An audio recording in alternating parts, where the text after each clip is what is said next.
Hi, I'm Lisa Fletcher, and you're in The Stream. Today, as The Stream continues to look at Black History Month, we ask, what does it mean to be an African American Muslim today?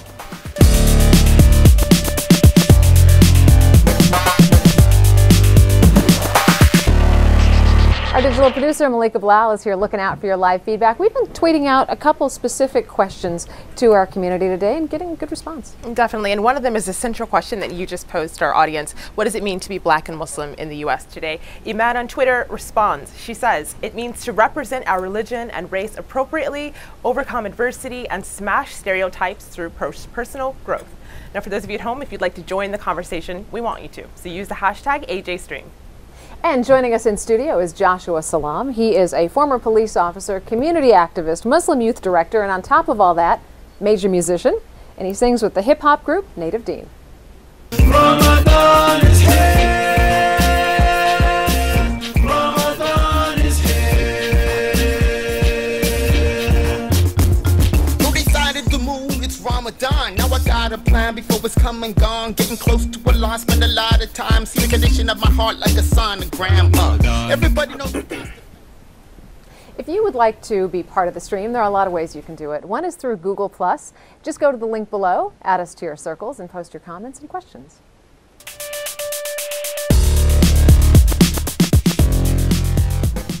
I'm Kai Wright from colorlines.com, and I am in the stream. Racial segregation in the U.S. still haunts American society, even 50 years later. But that difficult time also brought African Americans together, especially in the Muslim community. Iconic figures like Elijah Muhammad, who led the Nation of Islam, and Malcolm X, used the movement to try to restore a sense of pride to the Black community. Once segregation was fully outlawed, most of the African American Muslim community became more mainstream. And by the 1970s, many African American Muslims moved to traditional Islam, while a small portion realigned with the Nation of Islam under Louis Farrakhan. Today, the Muslim community has diversified, and icons like Malcolm X are no longer with us. So what are the issues and challenges African American Muslims face today? Joining us via Skype is Zahir Ali. He's a researcher on African American Islam and lecturer on Malcolm X. He was also the lead researcher of the online multimedia version of the autobiography of Malcolm X, and later on the biography of Malcolm X, A Life of Reinvention, published in 2011. Zahir, it's great to have you on the show. Thank you for having me. Last year, a group called blackpublicmedia.org hosted a series called Ask a Muslim. If any of you know about it or watched it, we want you to tweet us about it during the show. This was something really interesting. We're going to play some video of it later in the program, but basically it allows anyone to ask any question that they want of someone who is Muslim. So tweet us your thoughts and questions about that during the program, whether you think it's important, whether you think it's relevant that we're having that mainstream continuing conversation. As we get started today, Joshua Salaam, I want to start with you. You know, we posed this question in the open of the program. What does it mean to be an African American Muslim in the U.S. in 2013? What does that mean to you? I mean, it means you have a role, you have a purpose. You need to find your space within the broader Muslim community and the broader American community. You have to learn what the stereotypes are and as I read somewhere, try to crash those.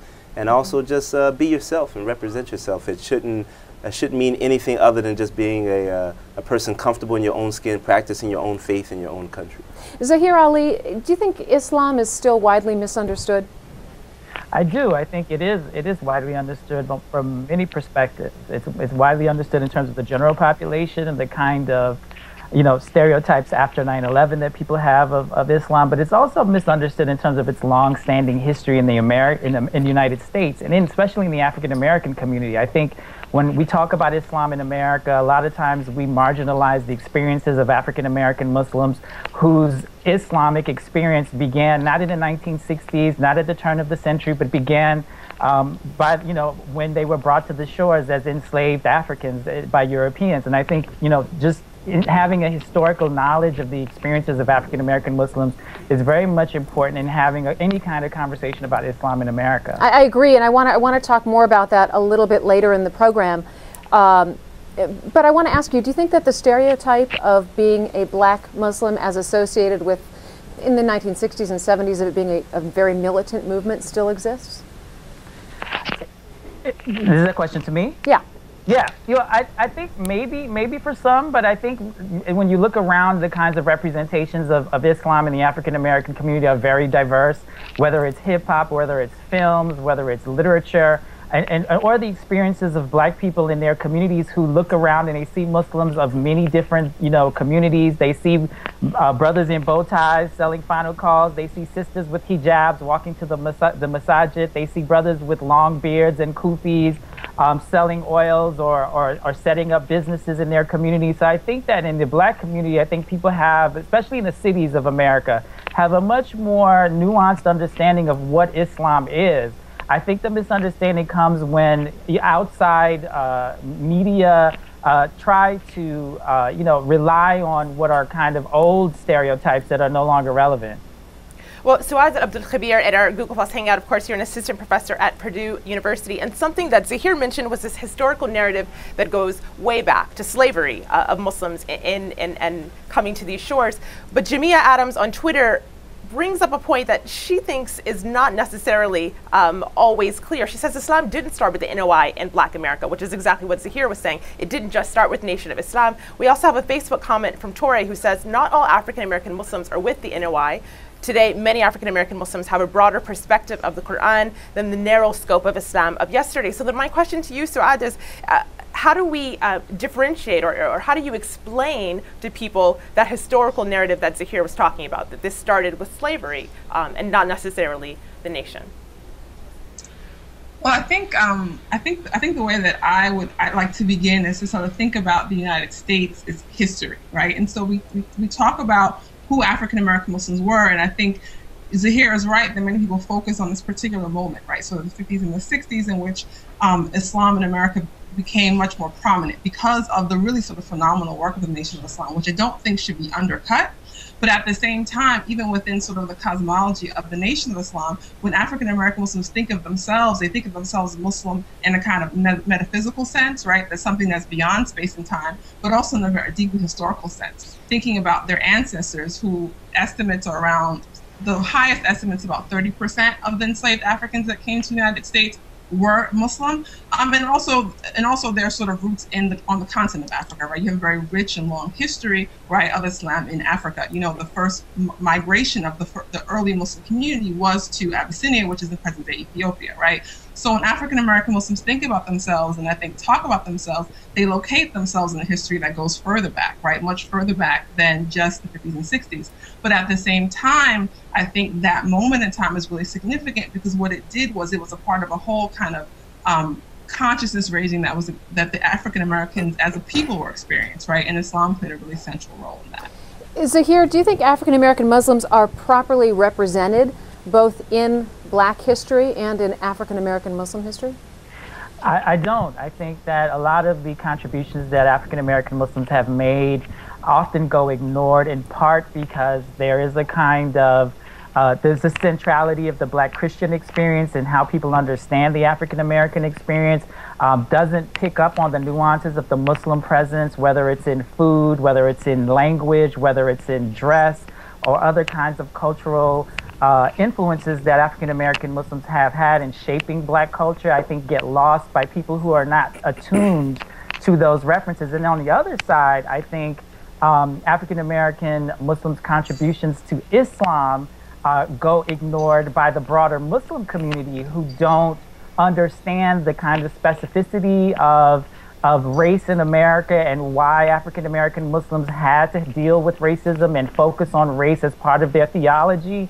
And so because of that, they often marginalized as Black nationalist groups. So on the one hand, you have a kind of very Christocentric Black studies that marginalize Black Muslims, and on the other hand, and then you have a very kind of, I don't want to say anti-Black, but kind of Eurocentric or Middle East, Asian-centered understanding of Islam that marginalizes African Americans. So I think from both ends, African American Muslims have been marginalized. Their stories haven't been told. Their stories haven't been understood as central, not only to the American project, but also to the Muslim project that is part of the unfolding Ummah.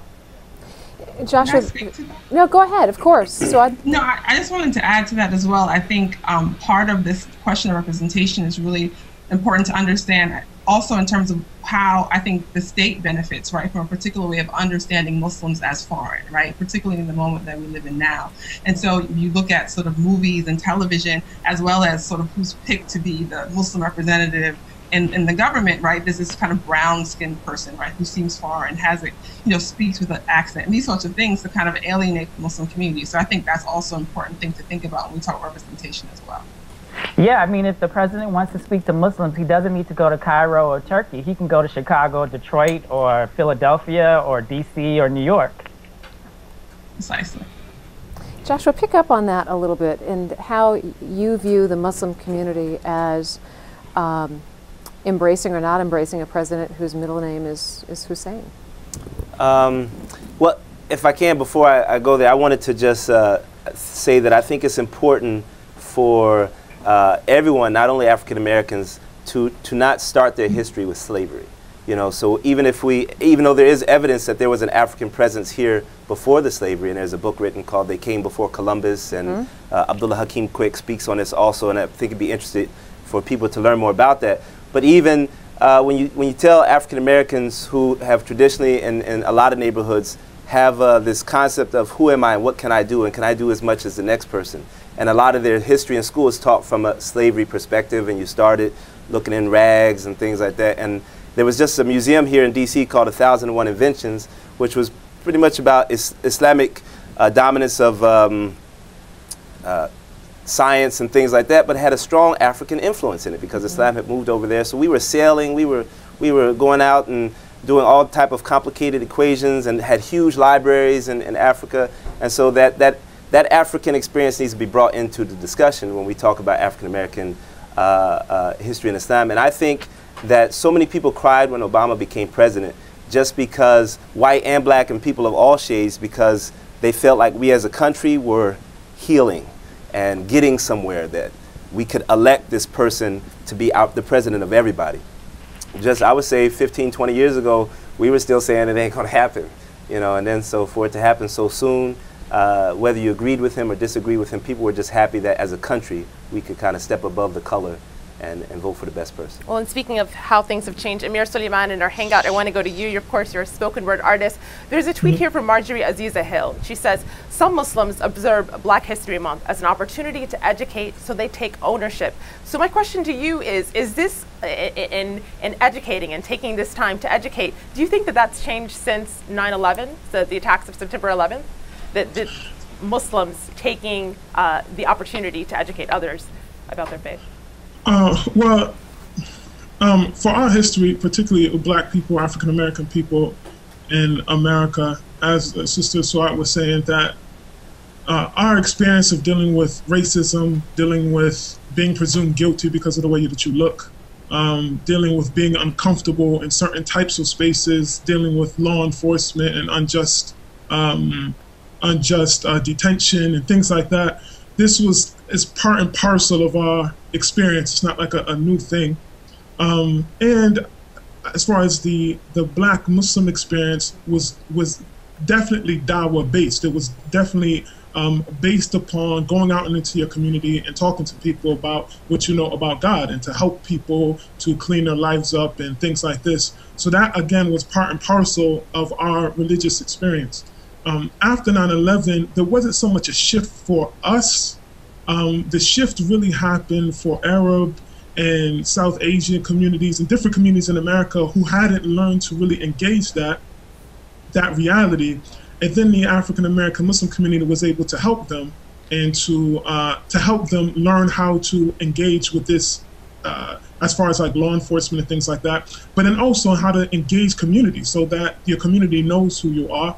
And that always helps as far as when your neighbor knows you and then they see something on TV, they say, well, that's not the Muhammad I know, that's not the Aisha I know. I know Muslims and she or he is like this. So I don't think it's changed that much for us as Black people in America and Black Muslim people in America. But for the larger Muslim community, the assets that we've gleaned over centuries of oppression in this country became useful for everyone. Well, at the top of the show, we mentioned that we were going to talk about a group called blackpublicmedia.org, asked you to tweet about it. They hosted a series called Ask a Muslim last year. We want you to take a listen. Hi, I'm Colin. I'm from Philly, and I was wondering why Muslim people have gigantic, bushy beards.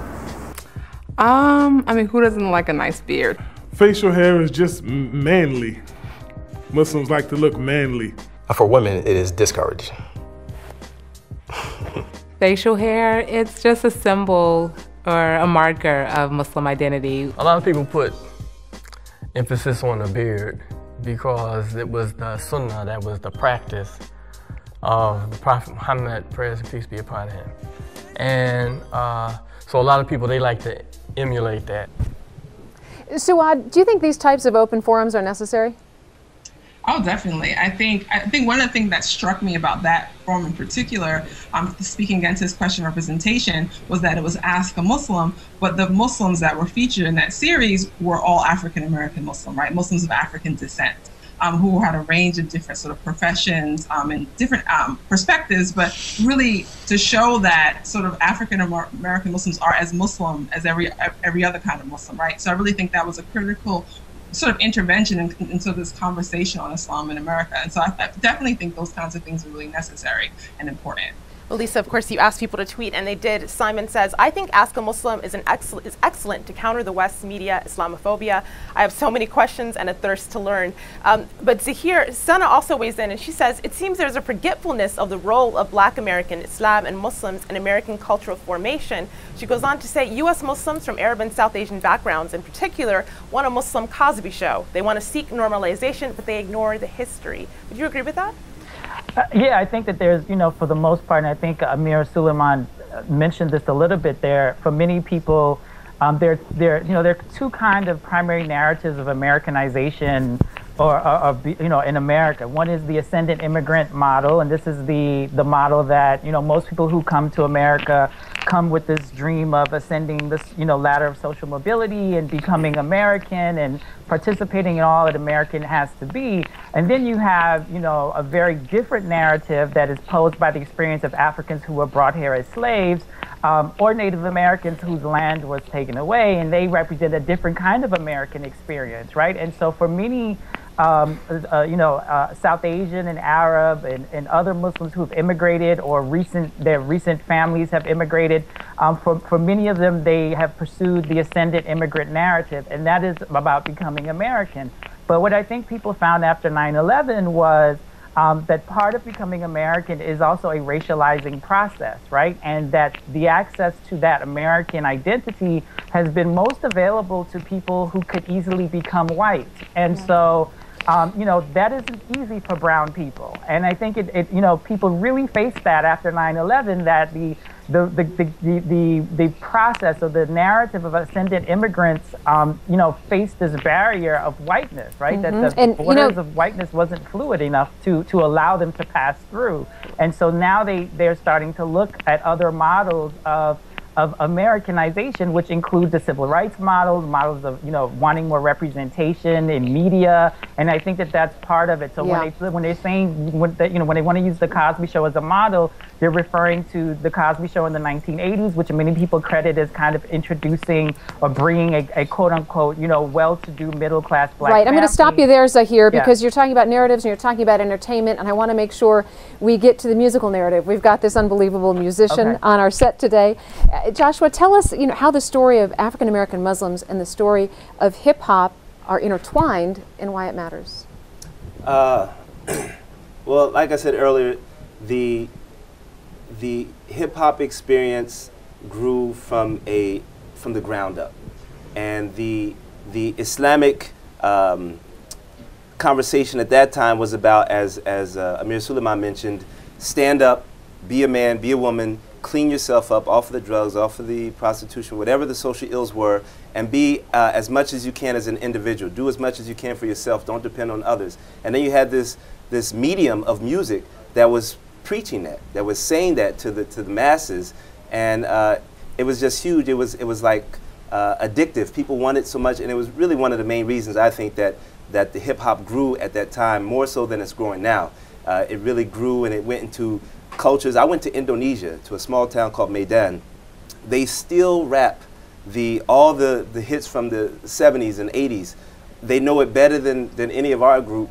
And it was just amazing to see this hip-hop culture in Medan, Indonesia, but they're still onto the positive hip-hop. So it's just huge, and you can't even weigh the amount of influence that Islam had in the music and the people. Well, Amir Suleiman, in our Hangout, of course, you've also shared the stage with many hip-hop artists. I want to get your thoughts on this tweet from Muhammad. He says, rappers like Ali Shaheed Muhammad, Talib Kweli, Lupe Fiasco, they've all shown Muslim origins in their records. And of course, just mainstreaming of Islam. Lauryn Hill, and the miseducation of Lauryn Hill had references to the Quran and other Islamic references. And we see this across many different artists and songs. Can you speak to that? Yeah, as the brother Joshua was saying, that Islam is indigenous in hip hop. That's why I don't even necessarily like the terminology of like Muslim hip hop or Islamic hip hop, because to use that adjective is to indicate something that was added on afterwards. If you were to say like Buddhist hip hop or Chinese hip hop, that would be more applicable because it's something that was added later. I'm gonna try that out, by the way. Okay. But the terminology, Islamic dress, Islamic concepts, this is common. Everything from, and it's well known. And this is the thing in America, what it meant to be Muslim in the black community, to be a Muslim man was like the peak, the pinnacle of black manhood, and black womanhood. And so, like, if someone saw you and they saw that you're living your life better and you're eating better food and you don't drink anymore, you don't cuss anymore, and you respect your women, they'd be like, "What, are you Muslim now?" That would be commonplace. That was what it meant to serve the community and to be in service. So these concepts have been in hip hop from the very beginning, and hip hop is agreed upon with consensus, the respect that the hip hop community, even people that are far away from Islam and that have never people that talk to things that Muslims generally would be adverse to, as far as vices and things like that, but they still respect Islam and Muslims, particularly in the indigenous sense. But like Sister Swat was saying, it's being an effort to kind of foreignize Islam and make it seem like a religion that is being imported now, when that's not really the case, and hip hop knows that. Like Tupac said. Swat, I've got a question for you. At the beginning of the show, we talked about how dominant Muslim voices like Malcolm X and Elijah Muhammad were missing. But I'm wondering, is it that they're missing, or maybe they're not as necessary? Because when I'm listening to all of you talk and I'm watching the video and I'm thinking about how mainstream Islam has become, has it created its own voice, its own widespread, divergent voice that almost speaks for itself? That's an interesting question. I mean, initially I wanted to just comment on what Amir said about you a Muslim now. It reminded me of this Tupac verse, "I am mad at you," where he also makes that same kind of assertion about a friend of his who sort of changed his life. But in terms of who speaks, I think one of the things I hear you asking me about is who speaks for Islam. And I think that sort of in the earlier period, right, you mentioned Elijah Muhammad and Malcolm X, you mentioned these spokespeople, right, who had really powerful voices, powerful perspectives, and led communities, right, from the darkness to the light, so to speak. And now what you have is you have generations of people who have lived with their legacy, right? And so you have people who are able, who may not necessarily need those leaders in the same kind of way. And so I think they are able to therefore speak in the same kind of way for themselves personally. At the same time, however, I do think that we are still struggling with questions of representation, right? And who speaks for the Muslim community in America. And I think Suad, you know what? I'm going to stop you right there because we're out of time in the main show, but I want to pick up where you're going to leave off in our online post show. So go to stream.aljazeera.com, find us there. And on Thursday's program, we're going to talk about finding romance in cyberspace. We look at how the internet and technology are changing our attitudes toward love and relationships. So we're planning on seeing you in 15 seconds for the post show. Stream.aljazeera.com.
Hey there, welcome to the Stream's online post show. We're going to pick up where we left off. We're talking about what it means to be an African-American Muslim in the U.S. in 2013.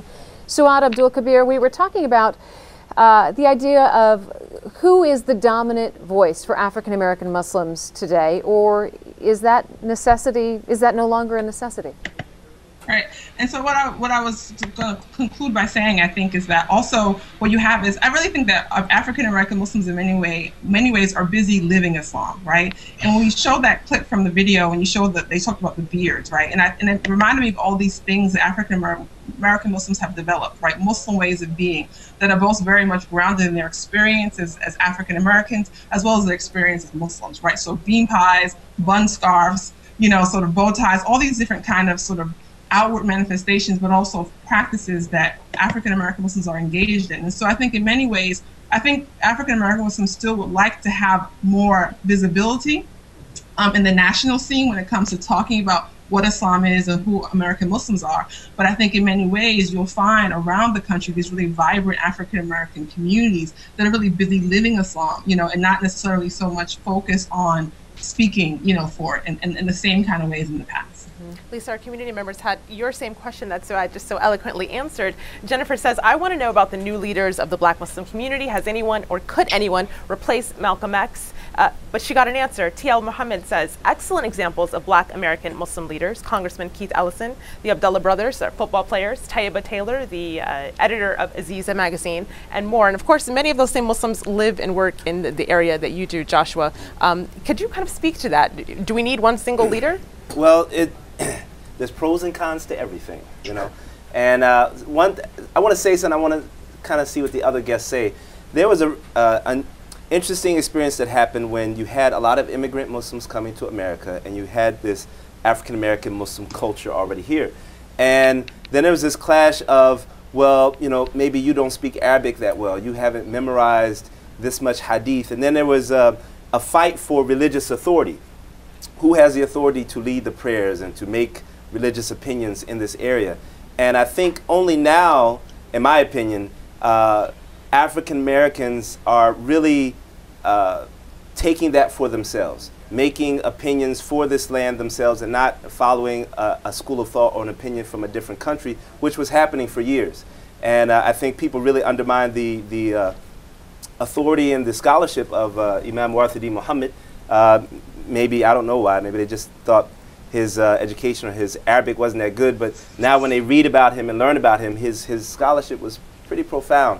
And so that whole experience kind of led to maybe a real conservative African-American movement and the thing called Salafi, and you find it in big pockets in different areas.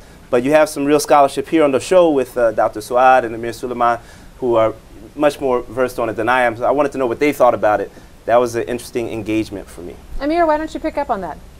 Well, I remember just growing up Muslim, and I'm a product of Imam Warthidi Muhammad's community, and as my father and mother. And so I always had that. And then also, once I left home and went to college, I was part of another community.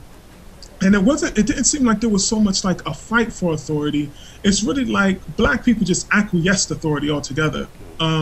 They kind of acquiesced it in saying, wow, the religion better. Wow, you've been Muslim for 7 generations, or you've been Muslim since, wherever. Or you're from, you learned the whole Quran when you were 6 years old, and, like this.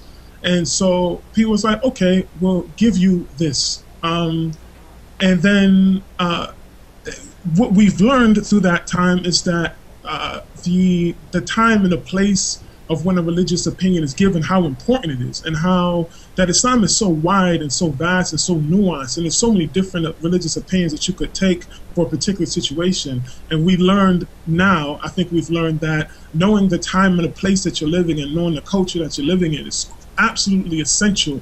Even from a Sharia perspective, it's absolutely essential in order to bring forward a ruling. And so us being that we are more versed in the nation and the culture, that we felt that it was necessary for the health of Islam and our own religious and our children's religious health and spiritual health, that we started to bring forward opinions for ourselves.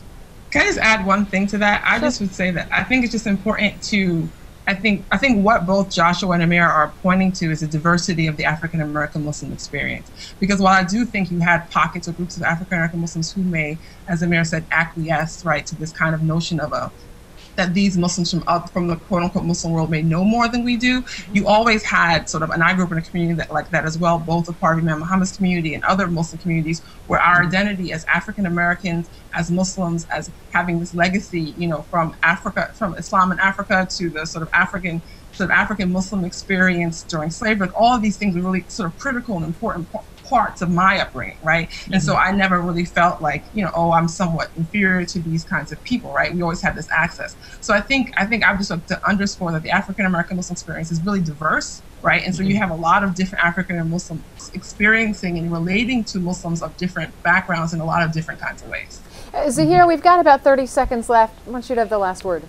I think I agree with everything that everyone said. I would just add, though, you know, that because there aren't these singular leaders as there were, say, Malcolm X and Elijah Muhammad, or even, you know, spokespeople. Louis Farrakhan is still around, but is not as visible. I think that one of the things that we have lost from that is a kind of the missing voice of African American Muslims in the public square, right? Like there isn't that same kind of public presence on issues that are critical to not just Muslim issues, but African American issues and American issues as it used to be. And I think that's easier when you have these kind of like very high profile individuals, but it doesn't mean that there aren't important voices who could fill that role if given the chance. All right, thanks to all of our guests today, Joshua Salaam, Zahir Ali, Suad Abdul Kabir, and Amir Suleiman. Before we wrap up the show, Malika does have a few other stories that we're following. Malika?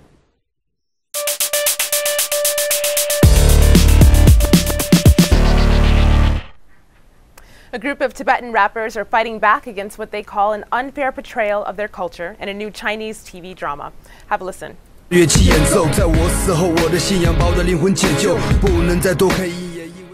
a song called Respect, the group known as Sheep Droppings takes on television director Leo Depine, creator of the controversial show Tibet's Secret. The lyrics say, "This isn't about independence or separatism, this is about respect. We don't need you to change history or change the facts." Well, the program chronicles the history of the region during the 1930s and 40s, but Tibetans say it's based on a mistranslated version of their history. Netizen Si Wang Thar explains in this next post on the microblogging site Sina Weibo, as translated on the Global Voices website. Leo Depine, you don't have a deep understanding of Tibet and you are ignorant about Tibetan culture, he writes. This TV drama ridicules Tibet, insults Tibetans, and debases Tibetan culture. Well, in his defense, Leo says his team referenced a well-known book on Tibet when scripting the drama. Our next lead looks to Brazil 2014, when street children will take part in their own football competition alongside the World Cup. Teams of street children from 16 countries, girls, boys, looking for glory, achieving their goals. Heroes will step into the spotlight. Nobodies will become somebodies. Street children united. The Street Child World Cup is designed to reduce stigma and provide more opportunities for kids who live and work on the streets. It's been endorsed by football superstars like Beckham, Ronaldo, Messi, and Mia Hamm, and will feature teams from up to 20 countries, including Pakistan, Egypt, and Ukraine. We want to know what you think of those stories, so as always, leave us a comment on Twitter with the hashtag AJStream. Lisa? All right, well, thanks again to everyone for joining us now on tomorrow's program, Finding Romance in Cyberspace. We look at how the internet and technology are changing our attitudes toward love and relationships. Tweet us your thoughts and your questions and your experiences online, and until then, we'll see you tomorrow.